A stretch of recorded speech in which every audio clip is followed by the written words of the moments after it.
Marc, what do you think about the festival so far? You got all kinds of really good musicians playing here. You know, some of them I know personally, some of them I don't. But it's a great lineup, and I'm really looking forward to playing and being a part of it. And, you know, we just did the sound check, and the setup is lovely. It's a great piano. So I'm very much looking forward to it. Why don't you tell the people about how it was that we first got together?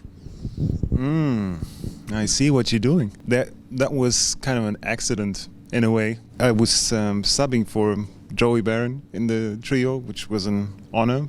Joey got sick on tour, and you sent him home because he really should recover properly. I got the chance to play a couple of concerts on that tour, and I think we appreciated each other's approach. And I don't know what happened then. Maybe you just asked me to do some more, and then things started working from there. So what I can say from my side is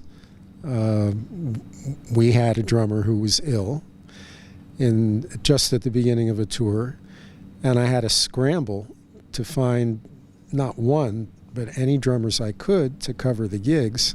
I mean, right there, we had a gig the next night, and this young drummer shows up, and what I can tell anybody listening is, you know, we had no rehearsal. We had like a very short sound check in Stockholm, I think, was the first one. I wasn't going in blind because Jonas had been recommended to me by an American musician named Lawrence Stillman, who's a great musician, and I trusted his opinion.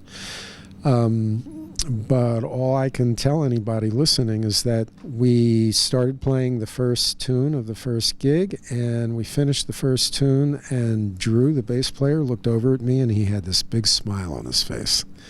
And, you know, that was kind of all I needed, because I was also feeling what he was feeling, which is, this is a really nice drummer for this kind of music. As you know, but as people watching may not know, I never know what I'm going to play before I get up on the stand. Now, tonight, we have an unusual situation because it's relatively short set, and it's only one set. So, as Jonas and Drew and I were speaking earlier, I'm going to ask everybody what tune they'd like to play. There's three of us. That makes 3 tunes, and we'll leave the fourth one up to chance, and there's the program. And the nice thing about keeping it loose like that is we'll play some things that we have gone over and that we're expecting to play as a rule. But also on any given night, we could try anything. We could do anything that happens. And as you and I were discussing yesterday when we were doing a little master class, I kind of prefer it that way because it leaves some room for spontaneity and for any one of the three of us to come up with something new on the spur of the moment, and then for the other 2 guys to follow along. And it helps keep things fresh and fun for me.